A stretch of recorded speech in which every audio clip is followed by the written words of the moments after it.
Spice FM, Nairobi. It's 9 minutes after 7. This is the Situation Room. It's Kenya's biggest conversation. Ndu Dennis and Dennis with you as we get into it. And it's the 10th of June. Did you know that it's Father's Day is coming up? Father's Day is coming up. All of you fathers in the house. Father's Day is coming up. And an opportunity to say thank you to a demography that is usually not thanked enough. You know? So we all know that fatherhood is a journey of strength, wisdom, and sacrifice. And here on Situation Room, we often talk about making meaningful choices. And what meaningful choices are we talking about? So this Father's Day with Woolworths, here on the Situation Room, here's one. Give a dad a reason to smile. You know, Woolworths says that you need to relax and maybe even show off a little. Let's show our appreciation with a gift that speaks style and substance. Woolworths is offering 30% off all men's sleepwear. Dennis, sleepwear, knitwear, jackets, and coats until 16th June. Perfect for the dad who enjoys comfort, quality, and a little flair. I see you like jackets. So Love anyone that. out there, you know, Dennis's wife, you know what to get him. Yes. And whether it's a quiet night or a stylish evening with family, this is your chance to say thank you, Dad. Thank you, fathers out there. With quality, he'll feel something worthy of the man who's always been there. Visit your nearest Woolworths store today and shop in store. Terms and conditions apply. And at Woolworths, we'd say what? The difference. Do. indeed. Father's Day. Okay, sawa. I We like know. jackets. We know what to do. 30% Woolworths says. Okay. Come. Sawa. And we have understood. Got the message and got it clear. All right. So, as we're getting into conversations this hour, guys, it's good for us to have conversations around structure, and it's unfortunate that we're having such a conversation again at this point, that we have had too many conversations where we've had to ask questions about the reason why somebody died. Now, the headlines across carry the story of the murder of Albert Ojwang. And security chiefs are now under pressure to resolve the mysterious death of Albert Ojwang, a Voi-based teacher and blogger, an incident that has sparked nationwide outrage. Ojwang died hours after his arrest by detectives investigating a complaint by their boss, Mr. Lagat. We saw a series of events that then took place yesterday, is that at first waking up in the morning to the news of his death, which happened over the weekend. And then the first thing that we did see was that there were a number of statements that came from the NPS. The first one alleging that he had killed himself. He was booked into Central Police Station. That happened. And this is the reason why we then saw that the IG of police then called for the suspension of everybody who was present in Central for booking, Sentry, and all of these individuals then were put on suspension. The details as to who he was and what he did are clear. He had a young child, of course, his wife, and his parents, his father, he being the only child of his parents. And the reasons as to his arrest were being questioned by his father. We saw a number of testaments by his father yesterday, and said he was with him. They were eating outside on the stone slab just outside. And one thing that struck me was he said he had not even eaten enough. And these gentlemen then came and they asked for him, and he said, "Yes, that is my son. What is it that you want?" And he didn't understand what, but they decided to go with him, and he followed as best he could, because they then took him to Nairobi. The question that is now being asked, because now you have to look at the situation, is what happened between Homa Bay, where he was taken, and Nairobi, because then things happened very quickly in Nairobi at Central Police, to the place where he was taken to Bagavi and pronounced dead at Bagathi. Remember, we didn't say he died at Bagathi. He was pronounced dead at Bagathi. And so questions arise as to whatever happened. We saw that there was an almost retraction of the initial statement by the National Police Service, whereby the allegation or the assumption was that there was a case of suicide in the cells, where it was said that he was banging his own head against the wall. And I think they did well, number one, to retract that, because it was clear that this is not what happened. But then the questions arise after that why are we not seeing that there is talk of what happened between Homa Bay and Nairobi, and who was involved? Who are the individuals who picked him up in Homa Bay? Who are the individuals then who handed him over to Central Police Station Command? And where did they go? Unless I'm wrong, and I know that, again, I'm going to come back to you or carry on this, because I know that you've handled quite a number of these stories and these investigative pieces. And from a point of view of, I would assume that this is it, that there is an order of command within the police service, as with other disciplined forces, that you cannot just stand up and say that you're going to conduct an arrest or that you're going to conduct an investigation. You must do so under orders, and that you cannot leave your post to say that you're going to do 1, 2, 3 and bring an individual from one place to another if you have not been ordered to do so. Am I right? Okay. Right. So you cannot just do this on your own. So somebody gave the order, somebody requested that this be done.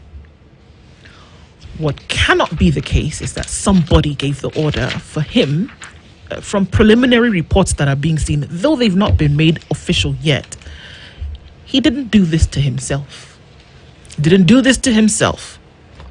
Now, is it enough that the individuals have been suspended pending investigation? Is it required that more people are asked of in terms of their involvement in this? And I keep going back to the individuals who took him from Homa Bay to Nairobi. Who were they? Under whose command were they operating? And who then received Ojwang from them that can give testament as to what happened? It seems as though we're paying attention to the nitty-gritty, but it's absolutely necessary and important for us to do that, because those are questions that we're asking. Will we see a couching of this information? Will we see a covering up of this information? Because that still has not come out. If truly the police service is interested in sorting this out, I believe, because you know what, guys? Just a few months ago, we were audience to less than 24 hours where bodies were found in quarry, right? Dismembered bodies were found in quarry, and less than 24 hours later, there was an individual who was found. There were a number of phones that were found in his possession. There were a number of SIM cards that were also found in his possession, and he's said to have been the one who killed these women and dismembered them and threw them into the quarry. It did not take 24 hours. So my question is, you mean to tell me that on a Monday morning, we're now at Tuesday morning, when now it was official that this investigation was being conducted, it cannot be found who did what to this young man, in whose custody he was in, the names of the individuals who had him? Why don't we see speed and alacrity being applied to this situation the way we have seen in other cases? And that's my simple question. Why? Why can't it be quick? Why can't we see the dispensation of justice happen really quickly here? Why can't names be named? Why can't SIM cards be found? Why can't trails then be discovered? Why? Why? You know, it's unfortunate when the people who hold the power, and recently we had the case, unfortunately, of MP Were, and we saw within 24 hours the strides into the investigation of his murder, and within 3 days, how many people had been mentioned? And brought before court. And it's not surprising, and it's not shocking, and it's not the first time this has happened in the history of this country, where purportedly, mwananchi wa kawaida, you can actually be arrested, you can die in police custody, and this case will take years. Look at Baby Pendo's story. But before I even digress, I want us to look at a few critical things here. Because I'm very keen with timelines, I'm also very keen with processes that went into this before we even come now to what exactly happened to Albert. Now, the issue here is police officers don't send themselves to go and make an arrest. Okay. Let's get that one clear. Yeah. So these officers, who will assumably be junior in rank, don't just travel to go to Homa Bay and go to this village and arrest this young man without orders. They were ordered. So who issues arrest orders? Now, at the station's level, you have the officer commanding station, who is the OCS. Okay? So the OCS is typically the one who authorizes junior officers to go and execute an arrest. Okay? And this is done especially in cases where there's no warrant. Okay. Because we earlier spoke about a warrant or going to arrest without a warrant. Now, the investigating officers or the detectives in this case, in any ongoing investigation, they will go, especially from the DCI, they will go and recommend the arrest, and they must seek clearance from the OCS or the departmental head, depending on their rank and their unit. Now, the issue here is this: if there was an arrest with a warrant, issuing the warrant, so we know a warrant is issued by a magistrate or a court, usually following a sworn complaint or after someone fails to appear on a summons. Now, we hear the story that IG, the deputy IG, Eliud Lagat, was the complainant, and this was confirmed by the IG himself. Yes. There was a complaint. Now, what we need to understand is, was this complaint recorded anywhere, either in an OB that warranted this arrest in the first place? Then we look at the press statement that came later, and my concern is the people who are apparently interdicted, and that's where I start picking my issue, because you can actually clearly tell when something is about to be bungled by how it's first handled. Yes. All right, the rule of first. So the update following the death of Albert Ojwang, you look at the statement from the National Police Service. They interdicted the following officers with immediate effect. It was the officer commanding station OCS Central Police, the duty officer on duty during the night in question, that is still central, the cell sentry on duty at the time, that is still central, all officers who were on duty at the report office that night, Okay. that is still central. Yep. So let's assume that is the crime scene. All right. So line number 5, any other officer found to have been on duty or otherwise involved in the incident. The question I'm asking is this: who are these detectives who stormed the rural home of Ojwang in Homa Bay and made the arrest? We're not hearing anything about them. The ones who spoke to his father directly Yes. and supposedly identified themselves. Remember that his father did not say they told me their names. Yes. He said they identified themselves as police officers na kulikuwa na kesi na kijana yako. Yes. That is what they said. Yes. All right, that's what the father said. Identified themselves by name. We do not know if they did that, but in this rundown that you're giving, Dennis, we do not see them being mentioned. There's no mention of one. You know, we may say, okay, fine, there's a demand to know who these people are in terms of their names. What we know is their ranks at Central Police. We don't know the names. However, the detectives who are on motorbikes who went to arrest this young man, we don't know their ranks. We don't know who they are. They're not mentioned in this investigation. So given that this is what is currently, this is what you're being told, I looked at the story, and when looking at the story, first, there's an issue here. Where is Homa Bay, and why was he moved from Homa Bay to Nairobi? So Ojwang was arrested at Kakot village in Homa Bay. So the first point where he was moved from, now his village, was where? Mawego police station in Homa yes. Bay. That was the first place where he went, all right? Or rather, they took him. They transported him over 385 kilometers to Nairobi. Now, if you calculate, how many hours will it take if you're driving, let's say, at a speed of 100 kilometers per hour from Homa Bay to Nairobi? You're looking at roughly, with traffic and any other issues, you're roughly looking at 5 hours. Yes. So at what point was he brought to Central when all this was happening? This was around 9 p.m. So we've got a couple of hours which you can honestly not account for. Logically speaking, Yes. you cannot account for. We don't know from Homa Bay all the way to Nairobi what was happening in that vehicle. We don't know whether they stopped anywhere else to do anything else, because you can assume any journey, you're moving from Homa Bay to Nairobi, you might want to take a break, go to a washroom somewhere. We don't know whether that happened. So along this journey, we don't know exactly what happened, because by the time he was being brought to Central, the story is he was already bleeding. Yeah. He was already not okay. So what happened along the way? It is the officers who were in this vehicle with Ojwang.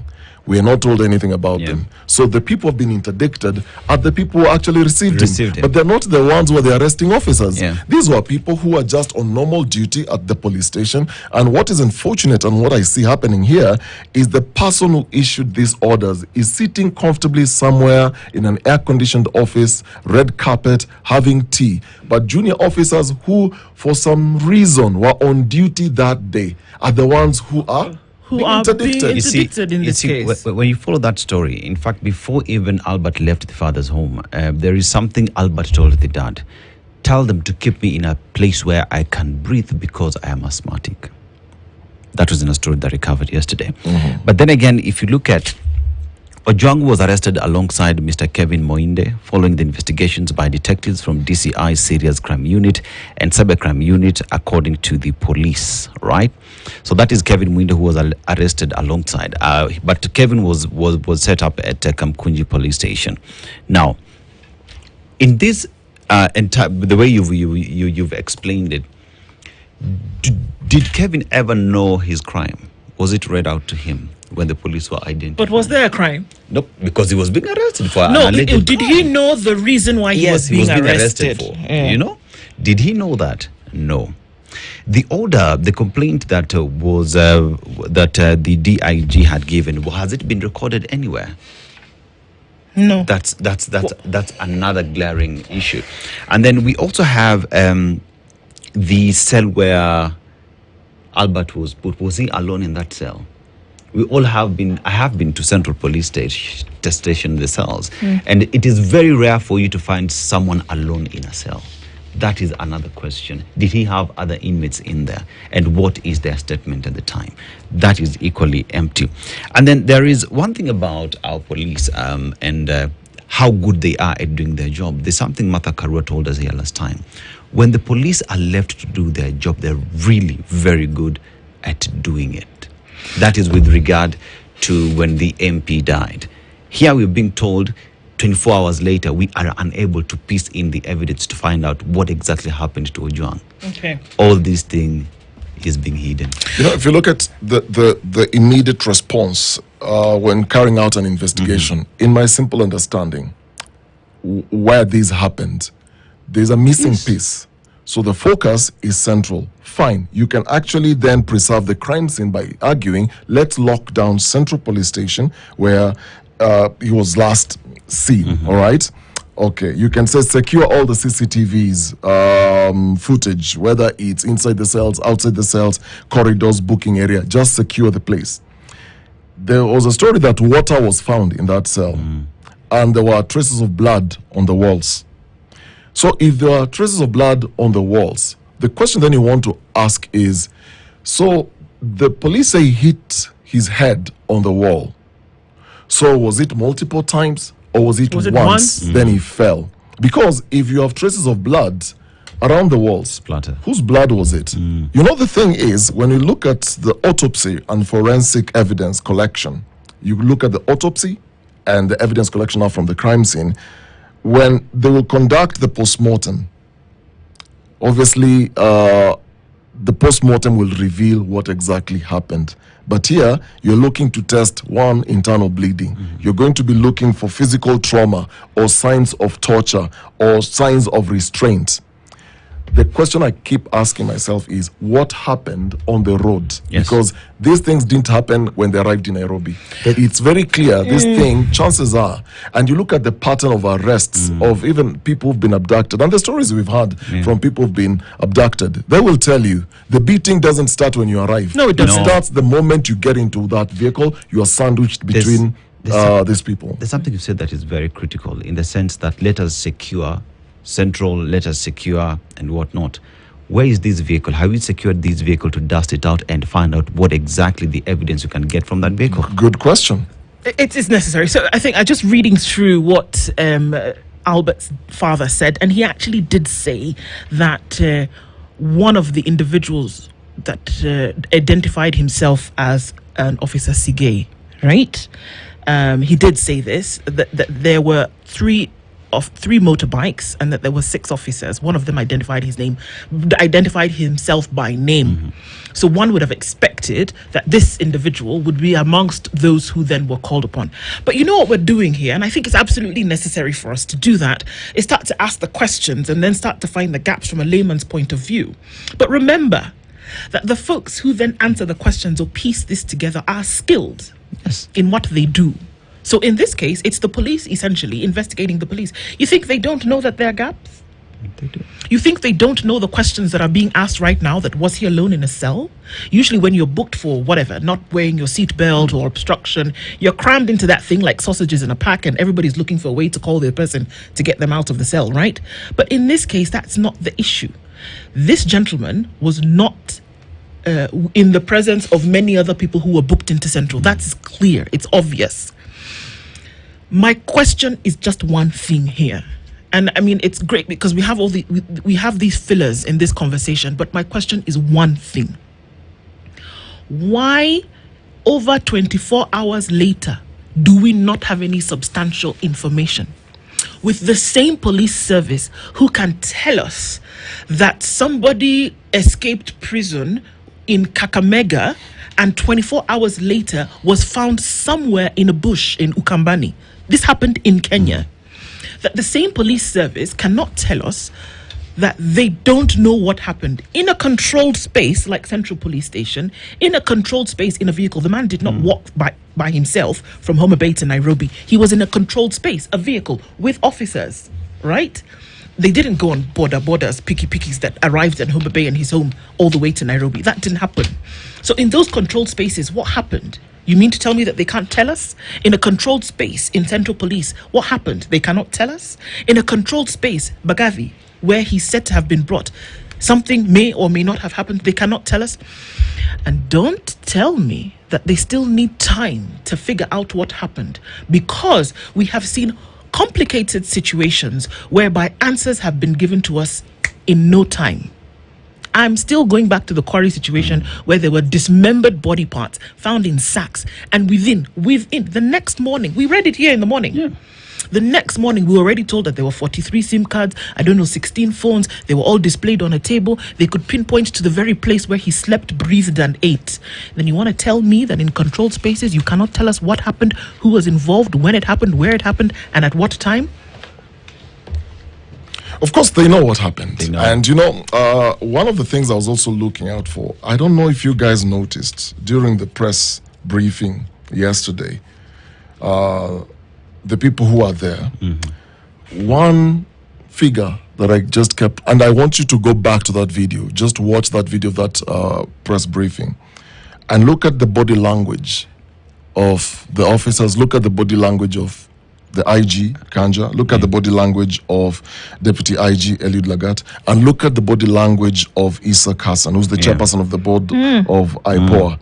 The entire time, even by the time he's coming to speak and saying they're going to investigate this so that the family will know exactly what happened. You look at, he was in deep thoughts. He looked troubled. He looked like he's the one who's very remorseful in this situation. When I was looking at the body language of the rest, and I'm sorry to say this, it's just my personal observation. You can clearly tell when somebody is shocked by something that has happened, the manner in which they behave, the manner in which they are speaking. I couldn't see, in my opinion, I couldn't see through remorse that this is sad. What happened was sad. Whether it was sanctioned or not, it is terrible. With or without looking at evidence, the young man is dead. Yeah. The father and the family is crying. I spoke to a family, somebody close to the family yesterday. The family is in pain. And one of the things that he was telling me, this gentleman, was, Dennis, where are the leaders?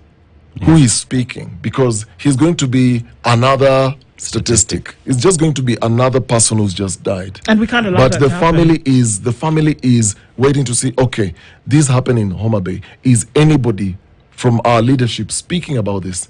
Is anybody going to help us find justice? And where will they get this justice? Is when voices are raised. But who is raising these voices? We are going to go to a break. It's 25 minutes to 8 o'clock. But even as we do, we're going to do a little bit of information that's come to us. And that is from our fraternity brothers at Citizen TV. They've obtained exclusive information regarding the ongoing investigation into the death of Albert Ojwang while in police custody. This is what the authorities, they're relying heavily on CCTV footage to put and piece together the final moments of his detention at Central Police Station. Now, according to the Occurrence book, which is the OB, he was the 59th suspect admitted to the station. He was booked at 2:35 a.m. under the charge of false publication. Just 1 hour and 10 minutes later, at 3:45 a.m., his death was officially recorded and signed off by 2 officers. I'm going to say that again. According to the Occurrence book, he was the 59th suspect admitted to the station, booked at 2:35 a.m. under the charge of false publication.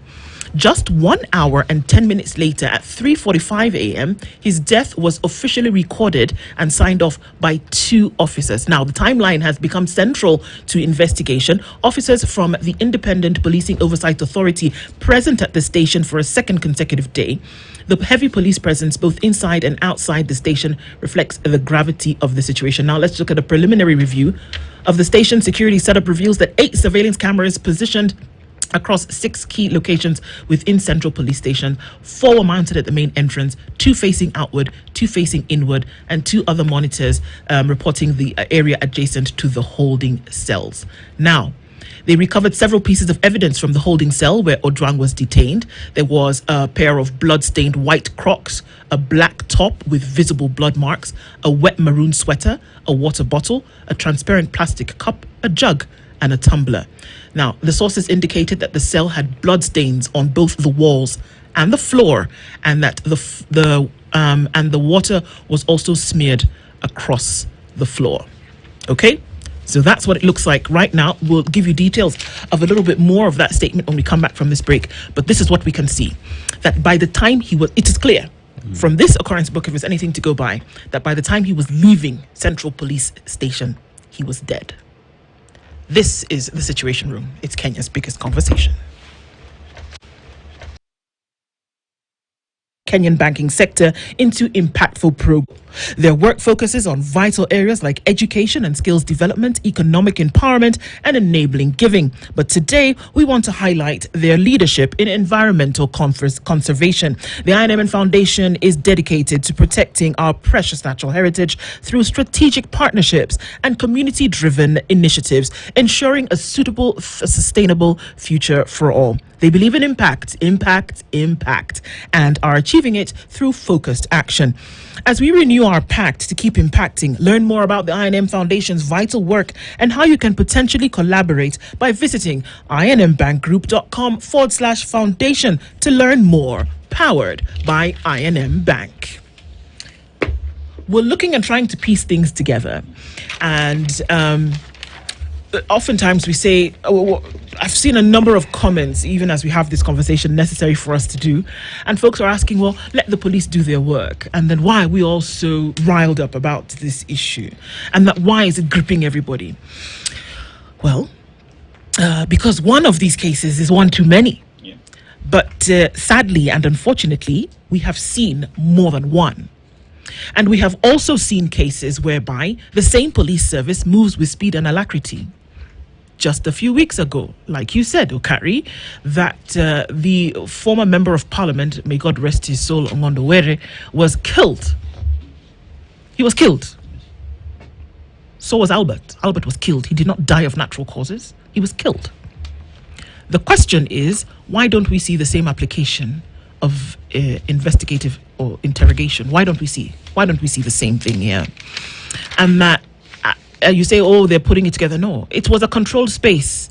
The space within which this thing happened is their space. It's the police space.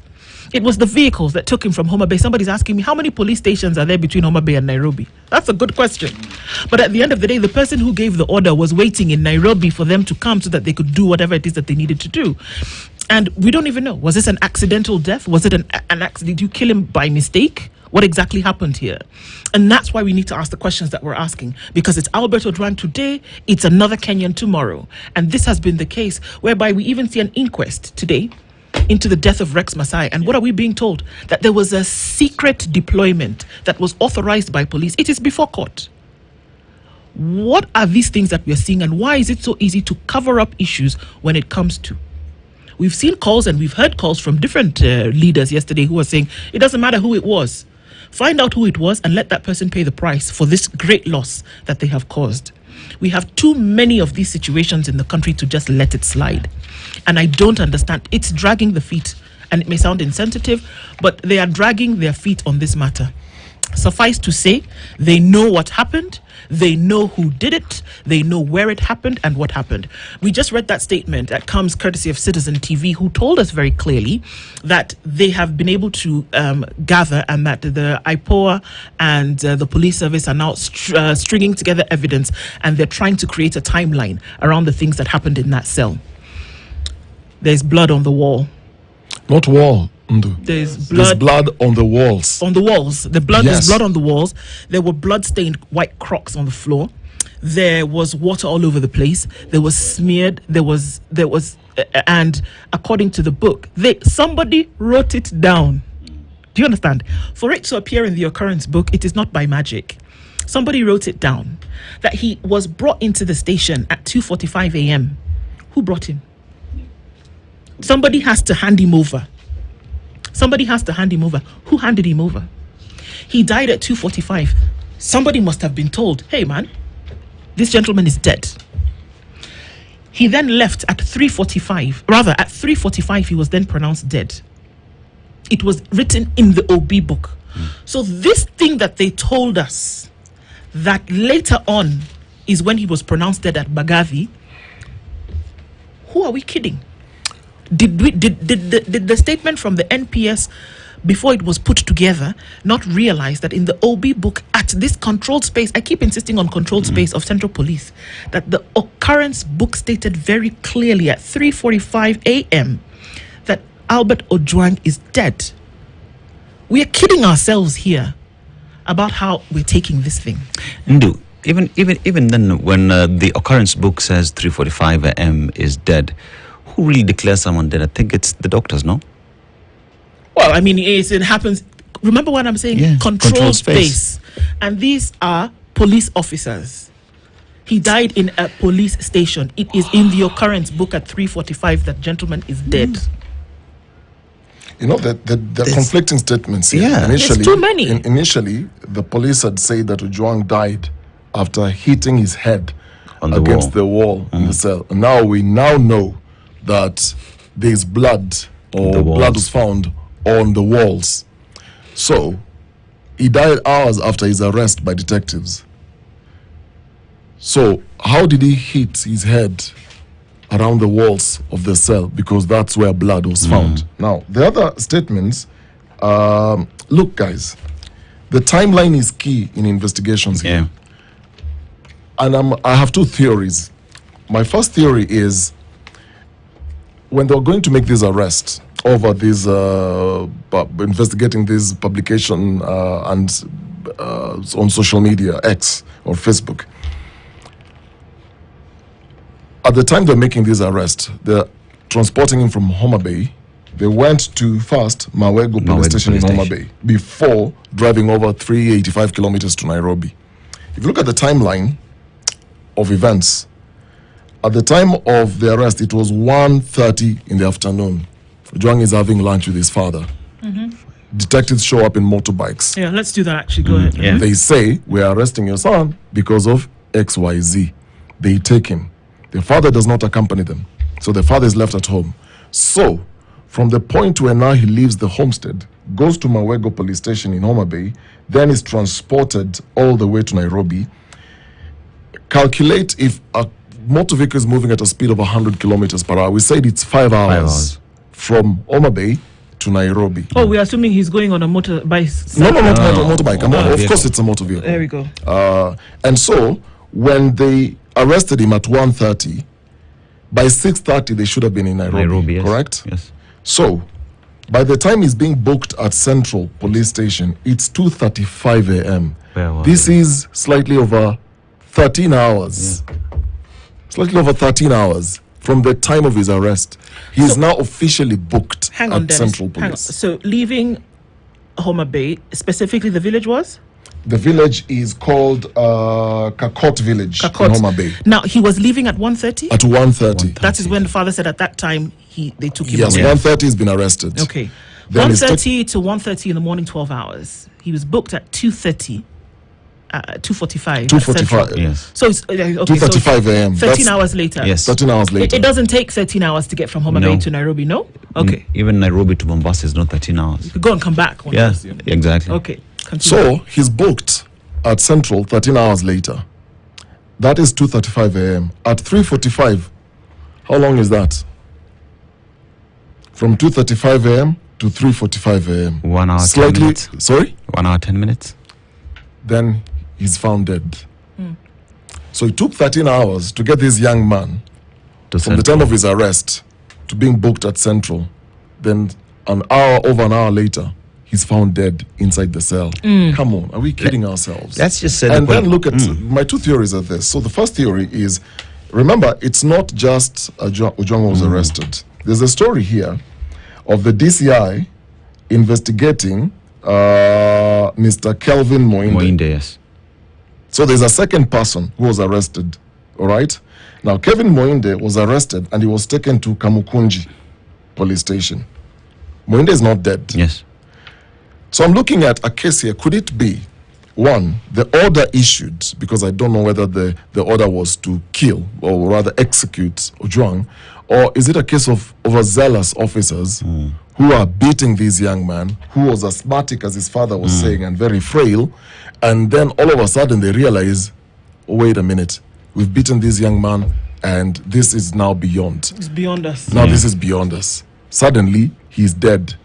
Mwende is not dead.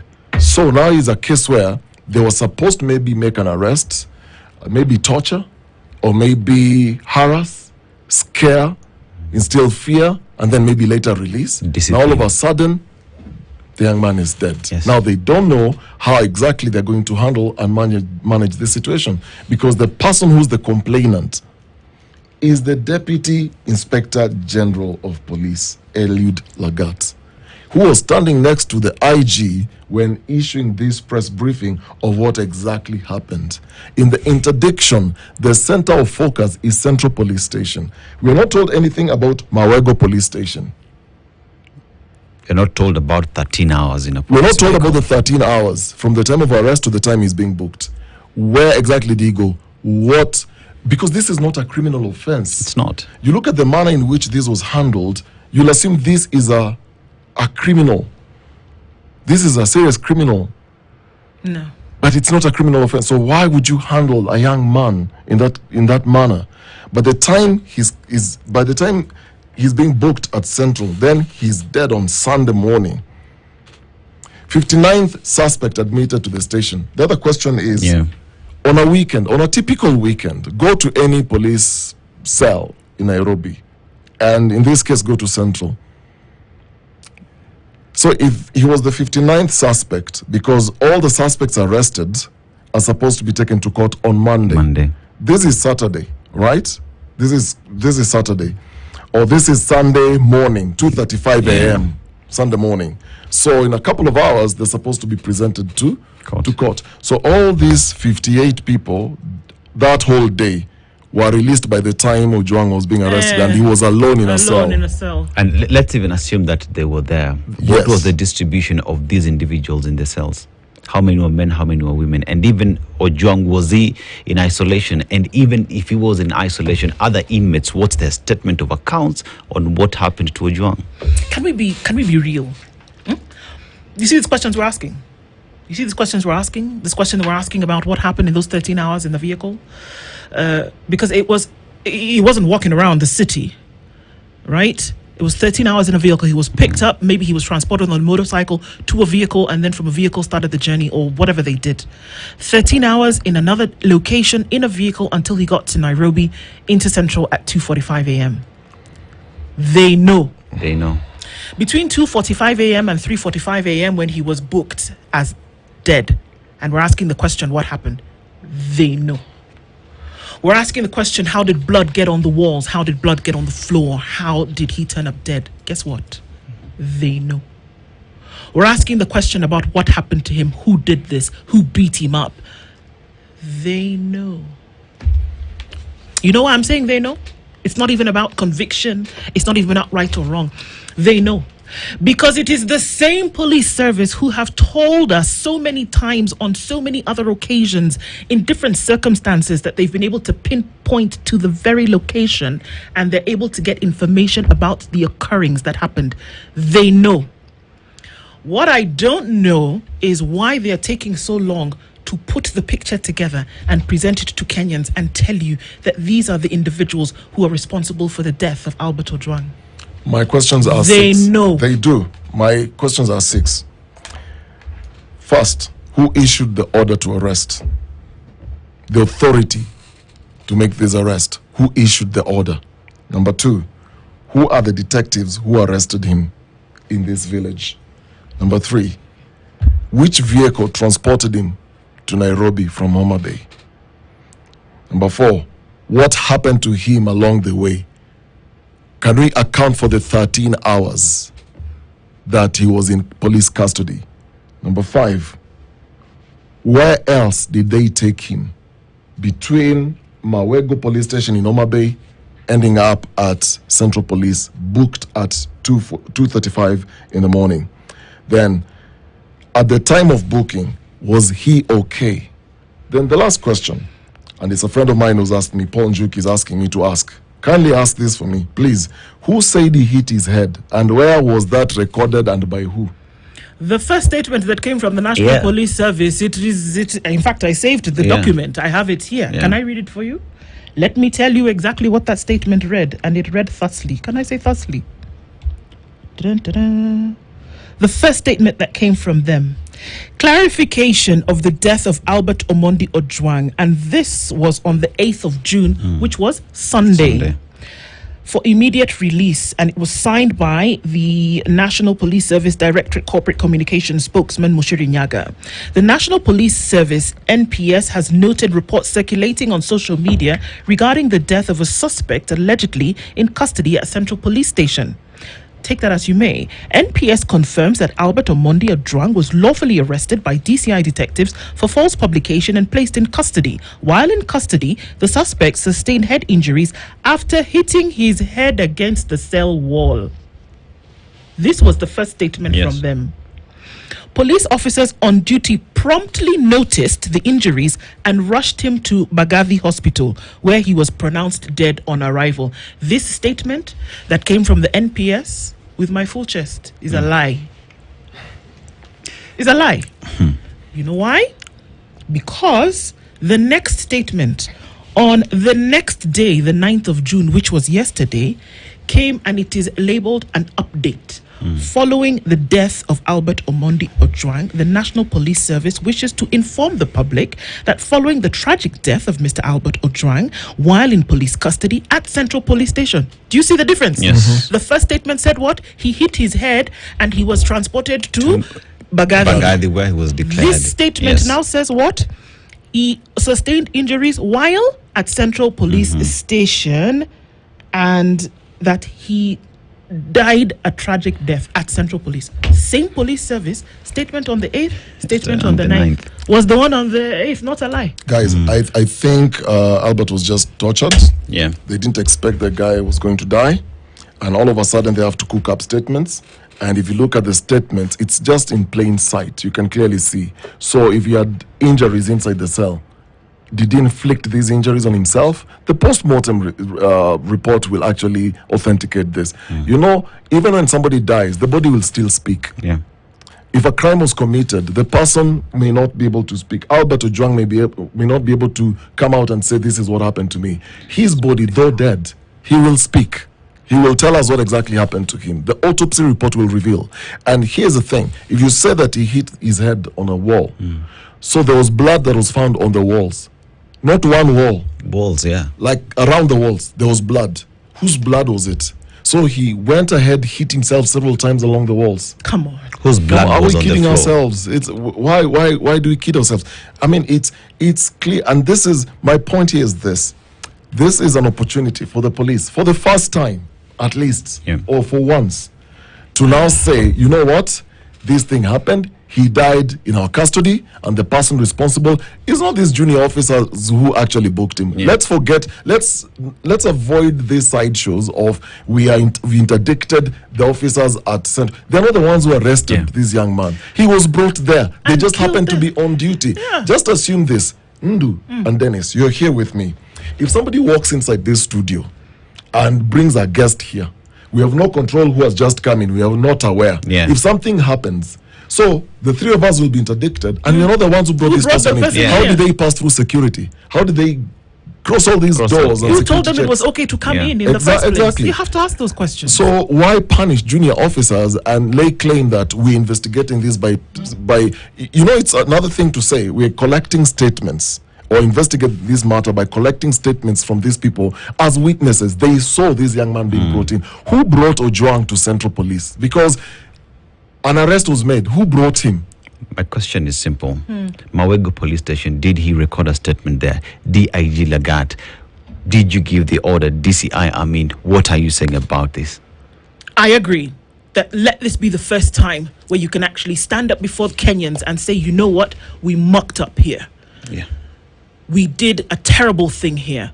Somebody has to pay, and actually be bold enough to name those people who did this and make them pay for what they did. There will be no recompense for a life that has been lost, but you owe it. You have the responsibility of coming out and telling people what happened and letting the people who did this actually pay the price at 8 a.m.